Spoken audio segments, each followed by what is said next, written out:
देखेंगे बिहार में क्रांतिकारी राष्ट्रवाद, बिहार में राष्ट्रवाद के प्रथम चरण। ठीक है, अब यहाँ पे देखेंगे कुछ मतलब क्या होता है, बिहार में राष्ट्रवाद के प्रथम चरण देखेंगे। ठीक है, यहाँ पे बिहार में क्रांतिकारी विचारधारा के आरंभिक नेताओं में डॉक्टर ज्ञानेंद्र नाथ, केदारनाथ बनर्जी और बाबाजी ठाकुर दास थे। ठीक है, क्या नाम है, नाम ध्यान में रखिए, क्या नाम था इनका, बाबाजी ठाकुर। ये नाम आपको बार बार आएगा, इसलिए इस नाम को आप क्या कीजिए, ध्यान में रखिए। क्या नाम था इनका, बाबाजी ठाकुर दास।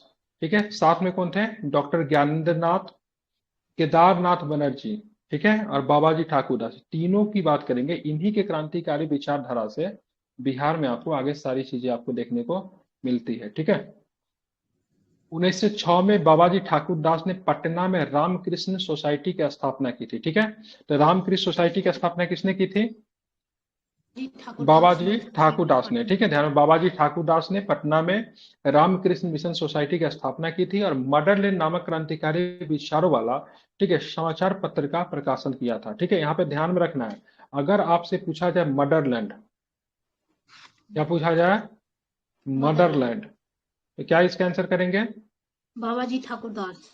ठीक है, तो इसका आंसर कीजिएगा बाबाजी, ठीक है, ठाकुर दास। ये किस प्रकार का अखबार था, क्रांतिकारी था।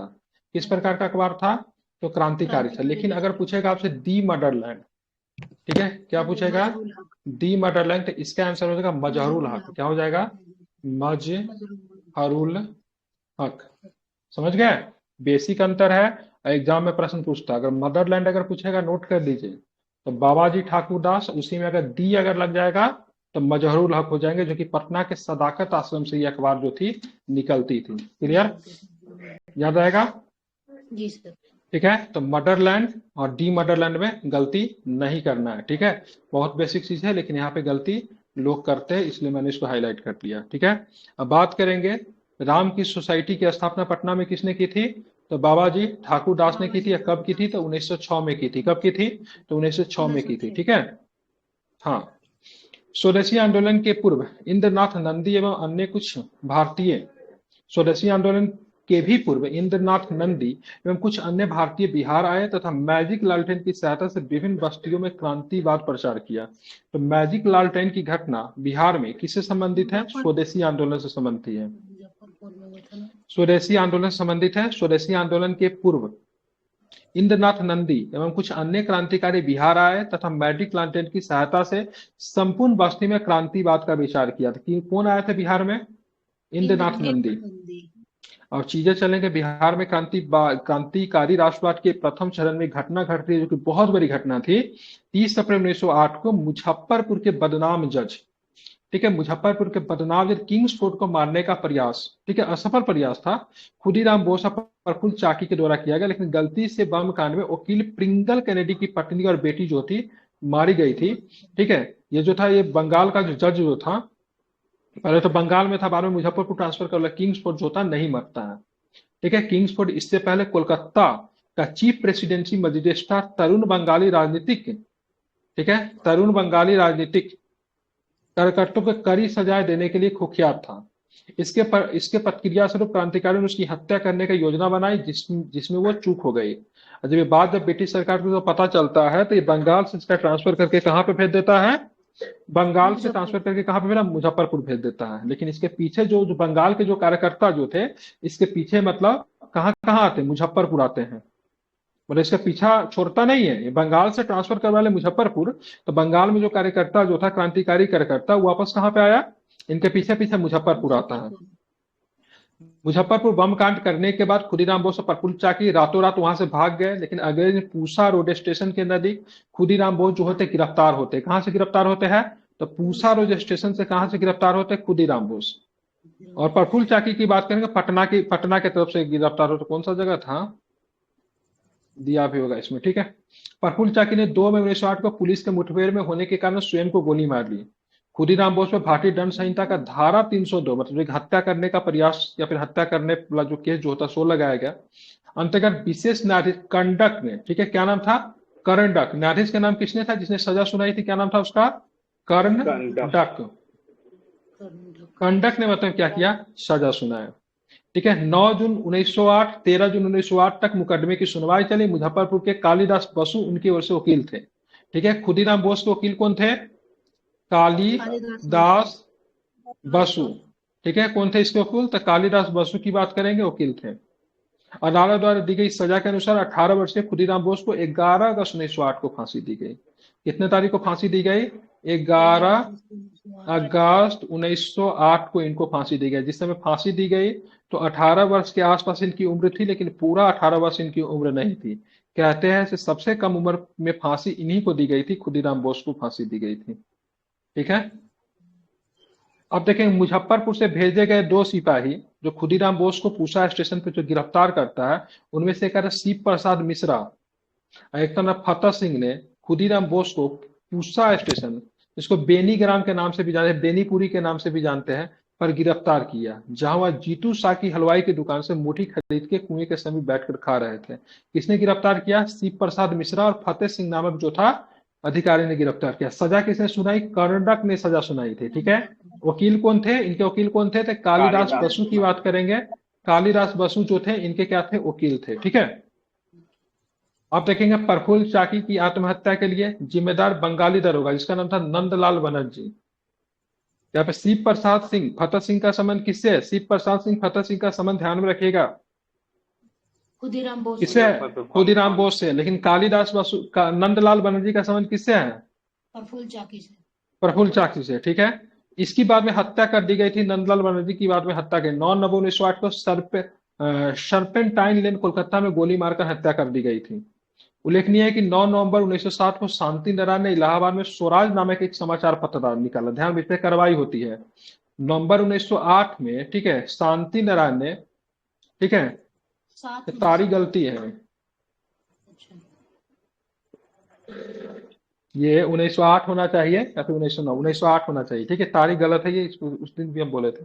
ठीक है, उल्लेखनीय है कि नवंबर तारीख है, शांति नारायण ने इलाहाबाद से स्वराज नामक एक समाचार पत्र निकाला। स्वराज में मुजफ्फरपुर बम कांड पर निबंध प्रकाशित करने के कारण शांति नारायण को लंबी कैद की सजा हुई। मुजफ्फरपुर बम कांड कब होता है? 1908 में होता है। तो इस पे जो निबंध प्रकाशित 1907 में कैसे कर देगा? ठीक है, मतलब यहाँ पे ध्यान रखिएगा। तो यहाँ पे शांति नारायण को सजा दिया जाता है। ठीक है, 8 होना चाहिए। शांति नारायण को सजा दिया जाता है, जो कि स्वराज नामक पत्रकार निकालते हैं। इनको काला पानी की सजा दी जाती है। जहां पर उसने मुजफ्फरपुर बम कांड पे निबंध प्रकाशित किया था और थोड़ा सा वकालत कर दिया था क्रांतिकारियों से, उन्होंने ठीक किया। ठीक है। खुदीराम बोस जो था किस क्रांतिकारी संगठन से जुड़े हुए थे? युगांतर से जुड़े हुए थे। किससे जुड़े हुए थे? युगांतर से जुड़े हुए थे। ठीक है। बिहार में कांग्रेस का पहला अधिवेशन बांकीपुर अधिवेशन होता है। कब होता है बांकीपुर अधिवेशन? 1912 में। 1912 में बांकीपुर अधिवेशन, जिसकी अध्यक्षता आर एन माडोलकर साहब कर रहे थे। 1913 में सचिंद्र सन्याल ने पटना में अनुशीलन समिति की एक शाखा स्थापित की। सचिंद्र सन्याल ने कहां पे एक शाखा स्थापित की? सचिंद्र नाथ सन्याल ने पटना में अनुशीलन समिति की एक शाखा स्थापित की। उस समय पटना बीएन कॉलेज क्रांतिकारी विचारधारा का मतलब क्या बन गया था? केंद्र बन गया था। पटना बीएन कॉलेज की बात करें, क्रांतिकारी विचारधारा का क्या था? एक प्रमुख केंद्र था। इसको आपको ध्यान में रखना चाहिए। पूर्णिया जिला स्कूल से आए अतुल चंद्र मजुमदार को भारतीय रक्षा कानून के अंतर्गत गिरफ्तार किया गया था। ठीक है। तो सचिंद्र सन्याल ने पटना में अनुशीलन समिति की शाखा की स्थापना कब की थी? तो 1913 में की थी। कब की थी? 1913 में की थी। ध्यान में आपको रखना कब की थी? 1913 में इन्होंने स्थापना की थी। ठीक है। कब की थी? तो 1913 में की थी। ठीक है, ध्यान में रखना। अब बात करेंगे पूर्णिया जिला स्कूल से आए श्री अतुल चंद्र मजुमदार को भारतीय रक्षा कानून के तहत क्या किया गया था? गिरफ्तार किया गया था। अब भारतीय रक्षा कानून कब आया था? ठीक है, 1915 में भारतीय रक्षा कानून आया था। ठीक है। सुधीर कुमार, प्रफुल्ल कुमार विश्वास, श्याम नारायण झा, शिव कुमार सिन्हा, ठीक है, बीएन कॉलेज के प्राध्यापक श्री निपेंद्र नाथ बसु को भी सरकार संदिग्ध व्यक्ति समझती थी। इन लोगों के नजर में क्या था? सबके सब जो है संदिग्ध व्यक्ति हैं। ढाका अनुशीलन समिति के कुछ सदस्य भागलपुर में सक्रिय थे। इसमें रेवती नाग जो थे सब थे। तो रेवती नाग जो थे भागलपुर से आते थे, जो कि किस समिति से जुड़े हुए थे? किस क्रांतिकारी संगठन से जुड़े हुए थे रेवती नाग साहब? ढाका अनुशीलन समिति से जुड़े हुए थे। ढाका अनुशीलन समिति के सदस्य यदुनाथ सरकार ने बक्सर में युवा क्रांतिकारी को प्रशिक्षण देने का उपाय किया। किसने? यदुनाथ सरकार ने। तो ढाका अनुशीलन समिति के सदस्य यदुनाथ सरकार ने बक्सर में युवा क्रांतिकारी युवा क्रांतिकारियों को प्रशिक्षण देने का मतलब क्या किया, उपाय किया। तो ढाका अनुशीलन समिति से जो भागलपुर के सक्रिय सदस्य थे कौन थे, रेवती नाथ थे। अब अमेरिका में उस समय क्रांतिकारी, अमेरिका में उस समय सक्रिय क्रांतिकारी श्यामजी कृष्ण वर्मा से प्रभावित होकर स्वामी सत्यदेव ने बिहार में क्रांतिकारी विचारधारा का प्रयास किया। तो अमेरिका में उस समय सक्रिय क्रांति में श्यामजी कृष्ण ने लंदन हाउस का स्थापना किया था ना। जी सर। ठीक है, ध्यान में रखेंगे 1905 में। तो वहां पे उनसे प्रभावित होकर क्या स्वामी सत्यदेव ने भी बिहार में क्रांतिकारी विचारधारा का प्रयास किया। स्वामी सत्यदेव की बात करेंगे तो प्रगतिशील विचारों वाला कट्टर जो थे आर्य समाजी थे। क्या थे ये, स्वामी सत्यदेव जी क्या थे, तो आर्य समाजी थे। ठीक है, ध्यान में रखना है, क्या थे, आर्य समाजी थे। भागलपुर में अनाथ बंधु चौधरी नामक एक बंगाली नौजवान को भारत रक्षा कानून की धारा 18 का के अंतर्गत 1918 में गिरफ्तार किया गया था। 12 का के अंतर्गत 1918 में गिरफ्तार किया। क्या नाम था भागलपुर में किसको, अनाथ बंधु और चौधरी, क्या नाम था इसका, अनाथ बंधु चौधरी के बंगाली नौजवान थे। इनको भारत रक्षा कानून की धारा 12 का के अंतर्गत दिसंबर 1918 में गिरफ्तार किया गया था। नाम ध्यान में रखिएगा, अनाथ बंधु चौधरी। ये इंपॉर्टेंट क्यों है, कि इसलिए इंपॉर्टेंट कि रविन्द्रनाथ ठाकुर ने उनकी गिरफ्तारी का विरोध प्रकट किया था। बंकिम चंद्र मित्र ने 1915 में लिबर्टी लीफलेट्स बांटा, जिसे उन्हें बिहार नेशनल कॉलेज के अखिल चंद्र दास गुप्त, टीके घोष एकेडमी के रघुवीर सिंह ने सहयोग किया। तो लिबर्टी लीफलेट्स बांटने का काम किसने किया 1915 में, बंकिम चंद्र मित्र ने। किसने बांटा, बंकिम चंद्र मित्र ने क्या बांटा, लिबर्टी लीफलेट्स बांटा। किसने, लिबर्टी लीफलेट्स किसने बांटा, बंकिम चंद्र मित्र ने। बंकिम चंद्र को गिरफ्तार कर लिया गया था। बाद में बनारस षड्यंत्र केस के तहत 3 वर्ष की कड़ी सजा हुई। ठीक है, तो बंकिम चंद्र जी को लिबर्टी लीफलेट्स बांटने के वजह से इनको गिरफ्तार किया जाता है और इनको 3 वर्ष की सजा सुनाई जाती है। किस केस में इनको 3 वर्ष की सजा होती है, बनारस षड्यंत्र केस। बिल्कुल, बनारस षड्यंत्र केस में इनको क्या होती है, 3 वर्ष की सजा होती है। ठीक है, बिहार स्टैब्लिशमेंट शीर्षक का एक प्रलेख मिला, जिसमें किसी नए न्याय स्थान पर संस्था स्थापित करने के लिए चुने गए व्यक्ति को निर्देश था। एक अन्य पुस्तिका की बात करेंगे, मैसेज ऑफ सलावेशन शीर्षक में मिली, जिसे कोलकाता से आरा के एक मुख्तार शामसुल जोहा के नाम भेजा गया था। मैसेज ऑफ सलावेशन नामक जो एक शीर्षक जो मिला, इसको कोलकाता से आरा के एक, ठीक है, किस व्यक्ति के लिए भेजा गया था, मुख्तार शमसुल जोहा के नाम भेजा गया था।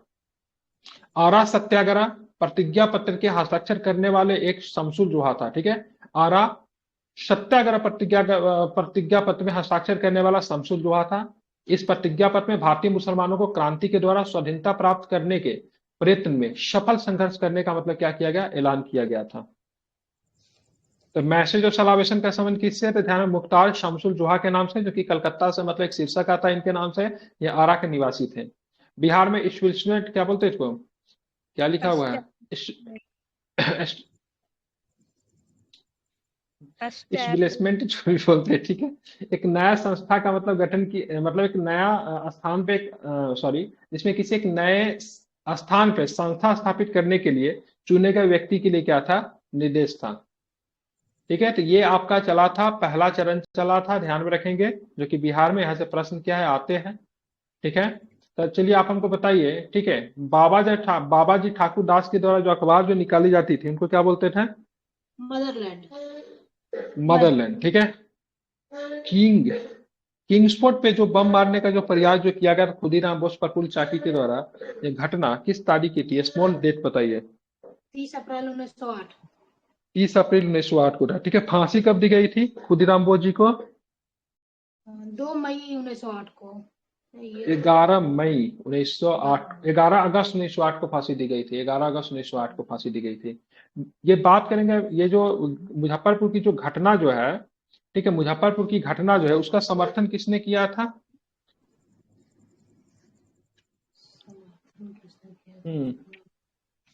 किसने किया था समर्थन उसका, जिसको बाद में उनको काला पानी की सजा हो गई थी, किसने किया था, नहीं। कौन था, कौन था, उनका नाम था, क्या नाम था उसका, ठीक है, बाबा ठाकुर। नहीं, बाबा ठाकुर नहीं था। वो क्या ठीक है, है ये तो 1900 मैं भी नाम भूल गया। के पास में था।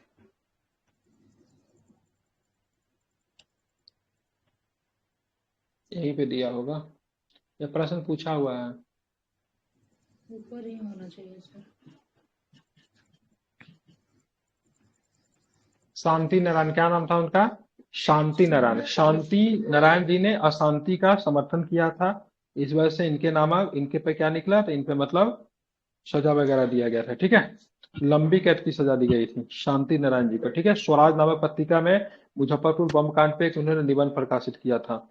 चलिए, खुदीराम बोस के वकील का नाम क्या था? कालिदास बसु।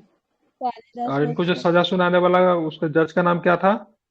कर्ण कर्ण क्या था सर? कर्ण। कर्ण कंडक था। ठीक है, पटना की बात का, पटना का कौन सा कॉलेज क्रांतिकारी विचारधारा का केंद्र बन गया था? BN college, BN college sir. Magic लालटेन की घटना कब हुई? हुई थी मुजफ्फरपुर में तो मतलब हुई स्वदेशी थी। आंदोलन के दौरान मतलब मैजिक लालटेन की घटना हुई थी। ठीक है, अब आते हैं क्रांतिकारी राष्ट्रवाद के दूसरा चरण में हम लोग देखेंगे। ठीक है, चले, रेवती नाग की बात करेंगे। किस समिति से, किस संस्था से उनका संबंध था? अनुशीलन समिति, ढाका अनुशीलन ढाका अनुशीलन समिति है। कहाँ के थे रेवती नाग? रेवती नाग ये भागलपुर के क्या सर?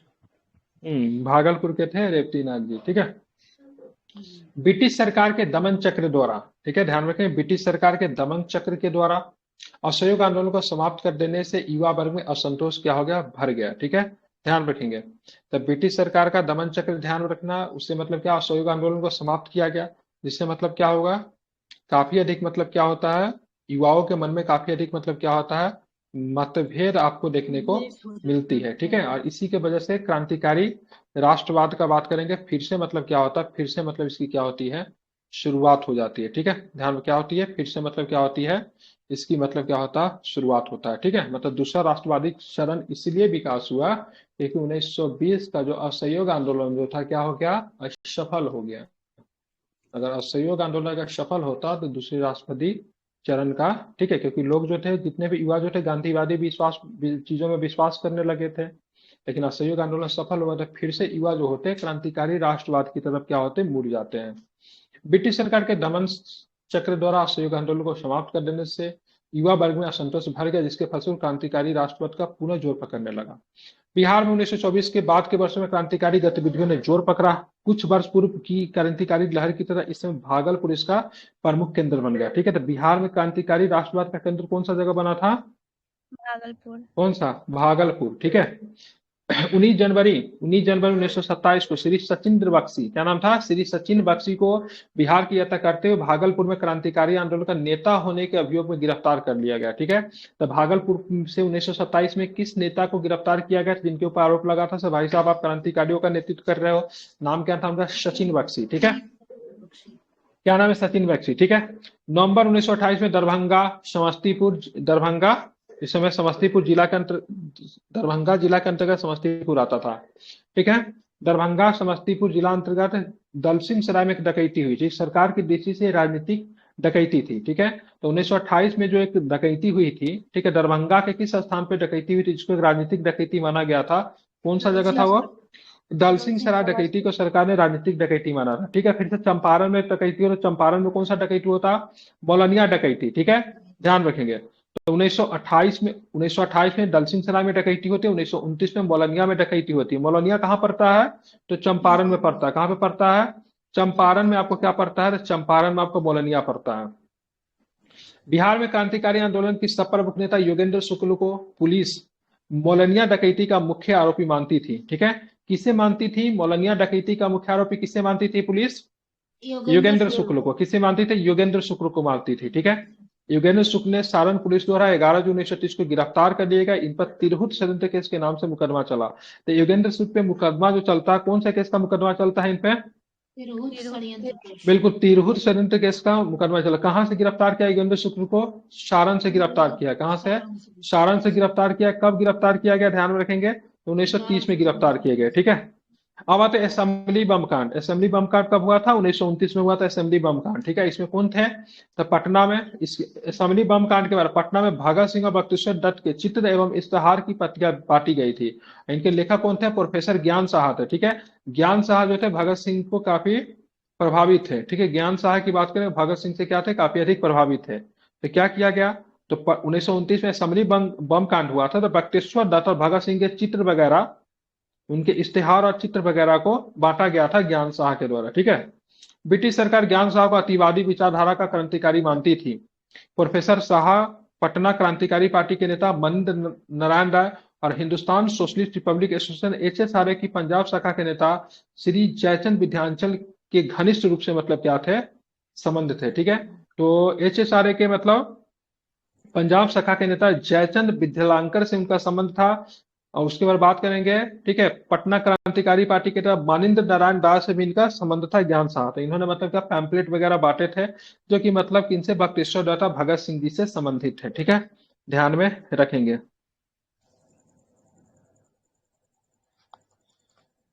अब चलते आगे। ठीक है, बिहार नौजवान सम्मेलन। बिहार नौजवान सम्मेलन मुंगेर में। ठीक है, इसका गठन कब किया गया? बिहार नौजवान सम्मेलन 12 दिसंबर 1929 को हुआ। ठीक है, कब इसका गठन हुआ बिहार नौजवान सम्मेलन का?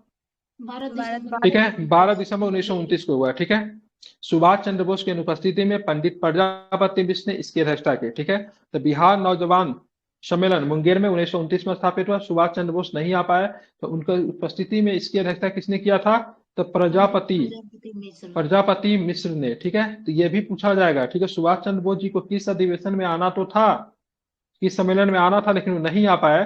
तो बिहार नौजवान सम्मेलन कहाँ पे? मुंगेर। कहाँ पे? मुंगेर में आना था, नहीं आ पाए। जब नहीं आ पाए तो उसकी अध्यक्षता किसने की? प्रजापति मिश्र ने की। बिहार 1930 से अनेक क्रांतिकारी युवा हिंदुस्तान सोशलिस्ट रिपब्लिक आर्मी के सदस्य के रूप में काम कर रहे थे। तो बहुत सारे युवा जो थे HSRA के रूप में काम कर रहे थे। HSRA की स्थापना कब हुई थी? तो 1928 में इसकी स्थापना हुई थी।